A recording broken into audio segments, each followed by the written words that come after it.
আসসালামু আলাইকুম। আইসি রিবোলিং অনেক সহজ যদি আপনি ট্রিক্সগুলো জানেন। তো আজকে আমি দেখাবো আপনাদের ইউনিভার্সাল স্টিল শিল দিয়ে একটি সিপিইউ আইসি রিবোলিং করে কিভাবে করবেন স্টেপ বাই স্টেপ দেখিয়ে দিচ্ছি। এই যে দেখুন, প্রথমত একটি স্টিল শিল ভালোভাবে আইসির পয়েন্টগুলো ঠিক রেখে বসিয়ে নিতে হবে।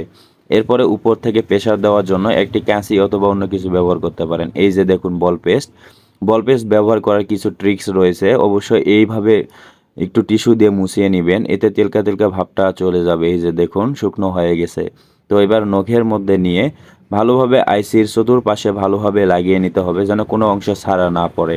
তো অবশ্যই কমেন্ট বক্সে জানিয়ে দিবেন যে ভিডিওটি কেমন লেগেছে।